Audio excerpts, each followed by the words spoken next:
Hello दोस्तों, मैं आकाश गर्ग। आज इस वीडियो में आप सभी को एलआईसी के एक नए प्लान बीमा कवच प्लान के बारे में बताने वाला हूं, जिसका प्लान नंबर है 887। तो एलआईसी की तरफ से 3 दिसंबर 2025 को इस प्लान को लॉन्च कर दिया गया है। अगर आप इसे बाय करना चाहते हैं तो 3 दिसंबर या उसके बाद इस प्लान को बाय कर सकते हैं। एलआईसी का ये इंश्योरेंस प्लान एक टर्म इंश्योरेंस प्लान है, मतलब कि इसमें आपको केवल और केवल डेथ कवर का बेनिफिट मिलता है।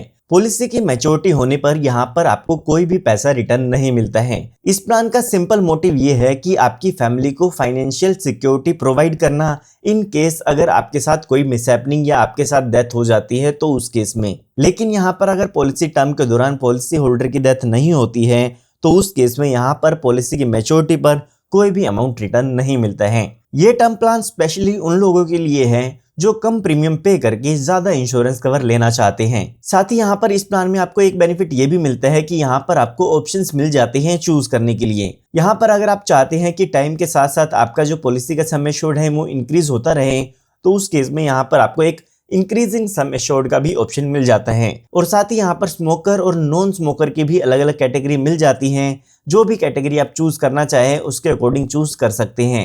नॉन स्मोकर कैटेगरी में आपको as compare to smoker category कम प्रीमियम पे करना होता है। साथ ही साथ यहाँ पर जो मिनिमम सम एश्योर्ड है वो 2 करोड़ रुपए का दिया गया है। तो जो लोग ज्यादा इंश्योरेंस कवर चाहते हैं उनके लिए ये बेस्ट प्लान होने वाला है और मैक्सिमम सम एश्योर्ड की यहाँ पर कोई भी लिमिट नहीं है। आइए एक बार देख लेते हैं इस प्लान को लेने के लिए क्या क्या कंडीशंस दी गई है। तो सबसे पहले अगर हम मिनिमम एज की बात करें तो इस प्लान को लेने के लिए जो मिनिमम एज दी गई है वो 18 साल की है। तो अगर आपकी उम्र 18 साल पूरी हो चुकी है तो आप अपने लिए इस प्लान को ले सकते हैं। और उसके बाद अगर हम मैक्सिमम एज की बात करें तो वो एज 65 ईयर्स की दी गई है। उसके बाद मैं आपको बता चुका हूँ मिनिमम बेसिक सम एश्योर्ड इसमें 2 करोड़ रुपए का है और मैक्सिमम बेसिक सम एश्योर्ड की कोई भी लिमिट यहाँ पर नहीं है। उसके बाद यहाँ पर बात आती है प्रीमियम पेमेंट ऑप्शन की। तो एलआईसी ने यहाँ पर सभी पेमेंट ऑप्शन आपको दिए हैं ताकि हर कोई व्यक्ति इस पॉलिसी को ले सके। यहाँ पर आपको रेगुलर ऑप्शन मिलता है, सिंगल प्रीमियम ऑप्शन मिलता है और लिमिटेड प्रीमियम पेमेंट ऑप्शन मिलता है। रेगुलर प्रीमियम पेमेंट ऑप्शन में जितने साल की भी आपकी पॉलिसी टर्म होती है उतने साल ही आपको पॉलिसी के प्रीमियम की पेमेंट करनी होगी। अगर हम यहाँ पर बात करें सिंगल प्रीमियम की तो सिंगल प्रीमियम पेमेंट ऑप्शन में आपको पॉलिसी को लेते टाइम एक साथ पॉलिसी की प्रीमियम की पेमेंट कर देनी है और उसके बाद आपका इंश्योरेंस कवर चलता रहेगा। और अगर हम यहाँ पर बात करें लिमिटेड प्रीमियम पेमेंट ऑप्शन की तो इसमें आपको कुछ लिमिटेड टाइम पीरियड के लिए ही पॉलिसी के प्रीमियम की पेमेंट करनी होती है। उसके बाद जो बाकी का टाइम पीरियड बच जाता है उसमें आपको प्रीमियम की पेमेंट नहीं करनी होगी। लिमिटेड प्रीमियम पेमेंट ऑप्शन में आपको यहाँ पर 3 ऑप्शन दिए गए हैं। पहले 5 साल पॉलिसी का प्रीमियम आप पे कर सकते हैं, पहले 10 साल प्रीमियम पे कर सकते हैं या पहले 15 साल पॉलिसी के प्रीमियम की पेमेंट आप इसमें कर सकते हैं। उसके बाद यहाँ पर बात आती है पॉलिसी टर्म की, यानी कि जो आपकी ये पॉलिसी है वो कितने टाइम पीरियड तक आप ले सकते हैं। तो अगर आप यहाँ पर single premium payment option choose करते हैं तो उसमें आप मिनिमम 10 साल की पॉलिसी टर्म चूज कर सकते हैं और मैक्सिमम यहाँ पर 82 साल तक की पॉलिसी टर्म आप चूज कर पाएंगे। ठीक इसी तरह से अगर आप limited premium payment option choose करते हैं वो भी 5 साल का, तो उसमें आप 10 साल से लेके 82 साल तक की पॉलिसी टर्म चूज कर सकते हैं। ठीक ऐसे ही 10 साल के पेमेंट ऑप्शन में आप 15 से लेके 82 साल तक की पॉलिसी टर्म चूज कर पाएंगे और 15 साल के ऑप्शन में 20 साल से लेके 82 साल तक की पॉलिसी टर्म आप यहाँ पर चूज कर सकते हैं। उसके बाद यहाँ पर जब भी आप पॉलिसी लेते हैं तो आपको 2 ऑप्शन दिए जाते हैं।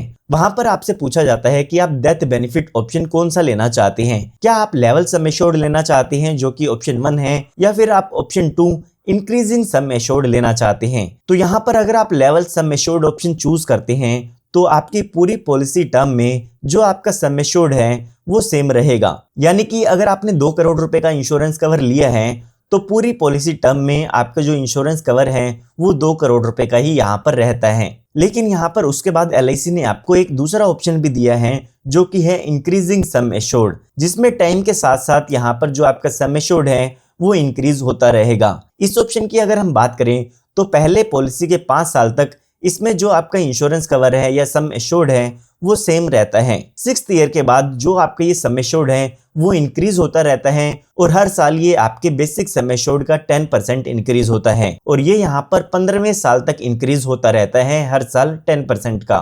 और उसके बाद यहाँ पर जब 15 साल पूरे हो जाते हैं तो उसके बाद ये सम एश्योर्ड आपका इंक्रीज नहीं होता है, यानी कि 15वें साल तक आते आते ये आपका जो बेसिक सम एश्योर्ड है वो डबल हो जाता है। यहाँ पर अब आप इस चार्ट में भी देख सकते हैं, अगर आपने 2 करोड़ रुपए की इंश्योरेंस पॉलिसी ली है तो 5वें साल तक यहाँ पर आपका जो कवर है वो 2 करोड़ रुपए का ही रहता है, लेकिन 6th ईयर में ये कवर 2 करोड़ 20 लाख रुपए का हो जाता है, और ऐसे ही 7th ईयर में 2 करोड़ 40 लाख रुपए का हो जाता है, और उसके बाद 15वें साल तक आते आते ये कवर आपका डबल हो जाता है जो कि 4 करोड़ रुपए का हो जाता है, और उसके बाद बाकी के जो बचे साल हैं उसमें जो आपका अमाउंट है ये कांस्टेंट रहता है, क्योंकि 15वें साल के बाद ये अमाउंट इंक्रीज नहीं होगा। तो यहाँ पर अगर आपको लगता है कि टाइम के साथ साथ जो आपकी लायबिलिटीज है या आपकी रिस्पॉन्सिबिलिटी है वो बढ़ने वाली है, तो आप यहाँ पर इंक्रीजिंग सम एश्योर्ड का भी ऑप्शन चूज कर सकते हैं। तो आइए अब एक एग्जाम्पल की मदद से इस पूरे इंश्योरेंस प्लान को डिटेल में समझते हैं। तो एग्जाम्पल को समझने के लिए हम मान लेते हैं कि जो आपकी एज है वो 30 ईयर्स की है, और जो आप पॉलिसी टर्म लेना चाहते हैं वो 15 साल की लेना चाहते हैं, यानी कि 15 साल तक आपकी पॉलिसी इसमें चलती रहेगी। उसके बाद यहाँ पर आपको प्रीमियम पेमेंट ऑप्शन चूज करना होगा। हमने यहाँ पर देखा था कि हमारे पास 3 प्रीमियम पेमेंट ऑप्शन होते हैं, तो अभी के लिए हम मान लेते हैं कि आप regular premium payment option choose करना चाहते हैं। साथ ही यहाँ पर मैंने आपको बताया था कि जो भी आपकी रेगुलर प्रीमियम पेमेंट ऑप्शन होता है उसमें जो भी आपकी पॉलिसी टर्म होती है उतना ही प्रीमियम पेइंग टर्म होता है। तो यहाँ पर हमारे एग्जाम्पल के हिसाब से प्रीमियम पेइंग टर्म 15 साल की हो जाती है। उसके बाद हमें अपना बेसिक सम एश्योर्ड सेलेक्ट करना होगा। तो अभी के लिए हम मान लेते हैं कि आप 2 करोड़ रुपए का इंश्योरेंस कवर लेना चाहते हैं, और साथ ही अभी के लिए हम मान लेते हैं कि आप मेल व्यक्ति हैं और नॉन स्मोकर हैं। और उसके बाद यहाँ पर आपको डेथ बेनिफिट ऑप्शन सेलेक्ट करना होगा। हमने यहाँ पर देखा था कि हमारे पास 2 ऑप्शन थे, एक था लेवल सम एश्योर्ड और दूसरा था इंक्रीजिंग सम एश्योर्ड। तो अभी के लिए हम मान लेते हैं कि हम ऑप्शन 1 लेना चाहते हैं जो कि लेवल सम एश्योर्ड होता है।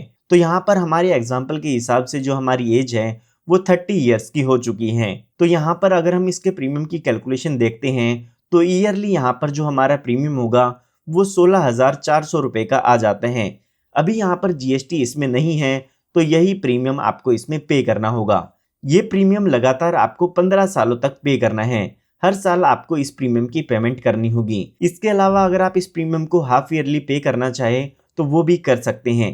तो यहाँ पर आप लगातार हर साल इस पॉलिसी के प्रीमियम की पेमेंट करते रहेंगे, और ये प्रीमियम आपको लगातार 15 सालों तक पे करना होगा, क्योंकि आपकी प्रीमियम पेइंग टर्म 15 साल की है और पॉलिसी टर्म भी यहाँ पर 15 साल की है। तो उसके बाद यहाँ पर जब ये 15 साल पूरे हो जाते हैं तो इस पॉलिसी की मैच्योरिटी हो जाती है, और मैच्योरिटी पर यहाँ पर आपको कुछ भी रिटर्न नहीं मिलता है, क्योंकि ये एक टर्म इंश्योरेंस प्लान है। तो आइए अब बात करते हैं कि अगर इस पॉलिसी के दौरान इनके साथ कोई दुर्घटना हो जाती है या इनकी डेथ हो जाती है तो उस केस में इनके नॉमिनी को क्या क्या डेथ बेनिफिट मिलते हैं। तो यहाँ पर अगर पॉलिसी के दौरान पॉलिसी होल्डर की डेथ हो जाती है तो उनके नॉमिनी को यहाँ पर डेथ बेनिफिट्स मिलते हैं। डेथ बेनिफिट की कैलकुलेशन के लिए एलआईसी ने यहाँ पर 3 कैलकुलेशन बताई है। इन तीनों ही अमाउंट में से जो भी ज़्यादा अमाउंट आता है वो अमाउंट इनके नॉमिनी को डेथ बेनिफिट के रूप में दे दिया जाता है। तो सबसे पहली कैलकुलेशन में आपको उनके एनुअलाइज प्रीमियम का 7 टाइम्स करना होगा। उसके बाद सेकंड कैलकुलेशन में जो भी उन्होंने टोटल प्रीमियम पे कर दिया है उसका 105% करना होगा। और थर्ड कैलकुलेशन में हमें एब्सोल्यूट सम एश्योर्ड का अमाउंट देखना होगा, जो कि रेगुलर प्रीमियम पेमेंट ऑप्शन में हमारा बेसिक सम एश्योर्ड का अमाउंट ही हो जाता है। तो यहाँ पर हम एग्जाम्पल को समझने के लिए मान लेते हैं कि पॉलिसी के 10th ईयर में इन पॉलिसी होल्डर की डेथ हो जाती है, तो उस केस में हमें इनके डेथ बेनिफिट की कैलकुलेशन करनी होगी। अगर हम पहली कैलकुलेशन करते हैं तो एनुअलाइज प्रीमियम हमारा 16,400 रुपये का है। इसका 7 टाइम्स करते हैं तो 1,14,800 रुपये का ये अमाउंट हो जाता है। उसके बाद यहाँ पर हमें टोटल प्रीमियम पेड का 105% करना होगा। एक साल में हम यहाँ पर टोटल प्रीमियम पे करेंगे 16,400 रुपये का, तो 10 साल में हमने जो टोटल प्रीमियम पे कर दिया है वो 1,64,000 रुपये का कर चुके हैं। अगर हम इसका 105% करते हैं तो ये अमाउंट 1,72,200 रुपये का हो जाता है। उसके बाद हमें एब्सोल्यूट सम एश्योर्ड देखना होगा, जो कि हमारे एग्जाम्पल के हिसाब से बेसिक सम एश्योर्ड है, तो ये अमाउंट 2 करोड़ रुपए का हो जाता है। अगर हम इन तीनों ही कैलकुलेशन में से हाईएस्ट अमाउंट देखते हैं तो वो 2 करोड़ रुपए का हो जाता है। तो यहाँ पर हमारे एग्जाम्पल के हिसाब से डेथ बेनिफिट इनके नॉमिनी को 2 करोड़ रुपए का मिल जाता है। तो इस तरीके से आप भी यहाँ पर डेथ बेनिफिट की कैलकुलेशन कर सकते हैं। ठीक इसी तरह से आप बाकी एग्जाम्पल्स में भी डेथ बेनिफिट की कैलकुलेशन कर पाएंगे।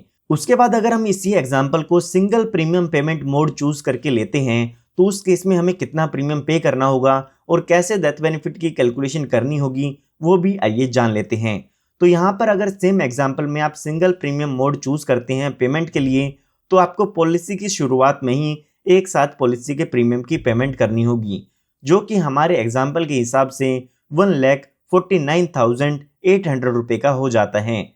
ये आपको सिर्फ एक बार पे करना है और उसके बाद कोई भी पॉलिसी के प्रीमियम की पेमेंट नहीं करनी है और आपका इंश्योरेंस कवर चलता रहेगा। यहाँ पर भी आपको मैच्योरिटी पर कोई भी अमाउंट नहीं मिलता है। उसके बाद यहाँ पर अगर पॉलिसी के दौरान पॉलिसी होल्डर की डेथ हो जाती है तो यहाँ पर इस एग्जाम्पल में केवल 2 कैलकुलेशन की जाएगी। सिंगल प्रीमियम पेमेंट ऑप्शन आपने चूज किया है तो उस केस में केवल 2 ही कैलकुलेशन की जाती हैं। उन दोनों में से ही हाईएस्ट अमाउंट आपका डेथ बेनिफिट हो जाता है।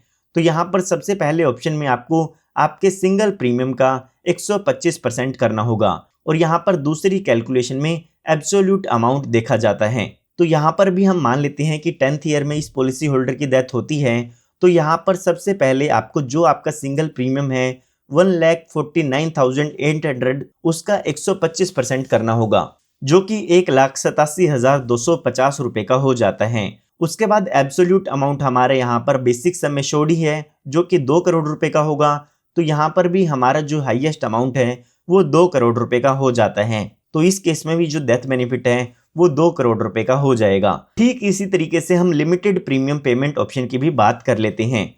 तो उसके लिए हम मान लेते हैं कि आप लिमिटेड प्रीमियम पेमेंट ऑप्शन में 5 साल का ऑप्शन चूज करना चाहते हैं, यानी कि उसमें आपको केवल 5 साल पॉलिसी के प्रीमियम की पेमेंट करनी होगी, बाकी के बचे 10 साल पॉलिसी के प्रीमियम की पेमेंट नहीं करनी होगी। तो यहाँ पर हमारे एग्जाम्पल के हिसाब से जो यहाँ पर प्रीमियम आता है वो 36,600 रुपये का आ जाता है। तो ये प्रीमियम आपको हर साल पे करना होगा और केवल पहले 5 साल तक ही आपको पॉलिसी के प्रीमियम की पेमेंट करनी होगी। उसके बाद जो बाकी के 10 साल बच जाते हैं उसमें आपको कोई भी प्रीमियम की पेमेंट नहीं करनी होगी और उसके बाद पॉलिसी की मैच्योरिटी हो जाती है। मैच्योरिटी पर यहाँ पर भी आपको कोई भी मैच्योरिटी अमाउंट नहीं मिलता है। अगर हम यहाँ पर बात करें डेथ बेनिफिट की तो जैसे हमने रेगुलर प्रीमियम पेमेंट ऑप्शन में डेथ बेनिफिट की कैलकुलेशन की है सेम उसी तरीके से यहाँ पर भी डेथ बेनिफिट की कैलकुलेशन की जाएगी। यहाँ पर भी आपको 3 कैलकुलेशन करनी होगी। इन तीनों में से ही जो भी ज्यादा अमाउंट आता है वो आपका यहाँ पर डेथ बेनिफिट हो जाता है। तो आइए अब बात करते हैं इस प्लान के और बेनिफिट की कि इसमें आपको और कौन कौन से बेनिफिट मिल जाते हैं। तो यहाँ पर आप अपनी पॉलिसी में LIC एक्सीडेंटल बेनिफिट राइडर ले सकते हैं जिसके लिए आपको एक्स्ट्रा प्रीमियम पे करना होगा। अगर यहाँ पर आपकी डेथ एक्सीडेंट की वजह से होती है तो उस केस में आपको यहाँ पर एक्स्ट्रा सम एश्योर्ड दिया जाता है। उसके बाद यहाँ पर आपको इस प्लान में एक नया और एक अच्छा इंपॉर्टेंट पॉइंट भी मिलता है जो कि है लाइफ स्टेज ऑप्शन। तो अगर आप यहाँ पर ऑप्शन 1 चूज करते हैं जो कि लेवल सम एश्योर्ड है और साथ ही साथ लेवल प्रीमियम का ऑप्शन चूज करते हैं पेमेंट के लिए और अगर आपकी ये 40 साल से कम की है तो आपको ये ऑप्शन का बेनिफिट मिल सकता है। यहाँ पर LIC ने कहा है कि आपकी लाइफ की कुछ ऐसी स्टेज होती है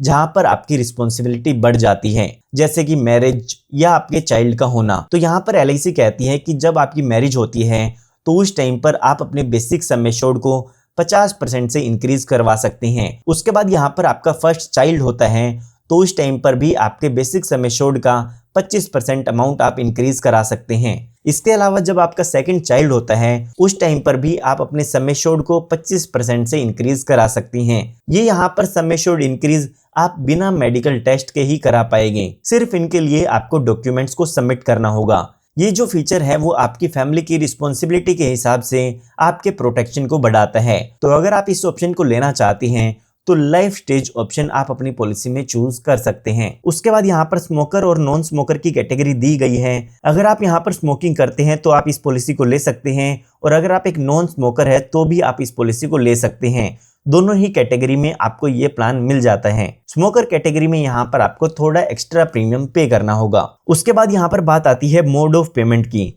यानी कि कैसे कैसे आप इस पॉलिसी के प्रीमियम की पेमेंट कर सकते हैं। तो यहाँ पर मैंने आपको बताया कि आपको इसमें सिंगल प्रीमियम पेमेंट ऑप्शन मिलता है जिसमें आपको 1 टाइम ही पॉलिसी के प्रीमियम की पेमेंट करनी होगी। उसके अलावा यहाँ पर आपको रेगुलर प्रीमियम पेमेंट ऑप्शन दिया गया है और लिमिटेड प्रीमियम पेमेंट ऑप्शन दिया गया है, जिनमें आप ईयरली या हाफ ईयरली पेमेंट का ऑप्शन चूज कर सकते हैं। क्वार्टरली या मंथली का ऑप्शन यहाँ पर अवेलेबल नहीं है। ठीक ऐसे ही अगर उसके बाद हम ग्रेस टाइम पीरियड की बात करें तो यहाँ पर ईयरली और हाफ ईयरली पेमेंट मोड में आपको 30 दिन का ग्रेस टाइम पीरियड मिल जाता है, जिसमें आप अपनी पॉलिसी का प्रीमियम विदाउट लेट फीस पे कर सकते हैं। उसके बाद यहाँ पर बात आती है सरेंडर वैल्यू की। तो यहाँ पर अगर आपने अपनी पॉलिसी में regular premium payment option choose किया है तो उसमें आपको कोई भी सरेंडर वैल्यू नहीं मिलती है, लेकिन अगर आपने सिंगल प्रीमियम ऑप्शन चूज किया है तो उसमें आपको सरेंडर वैल्यू मिल जाती है। यहाँ पर जब भी आप अपनी पॉलिसी को सरेंडर कराते हैं उसके बाद का जो भी अनएक्सपायर्ड रिस्क प्रीमियम होगा वो यहाँ पर आपको कैलकुलेट करके मिल जाता है। ठीक ऐसे ही अगर आपने लिमिटेड प्रीमियम ऑप्शन चूज किया है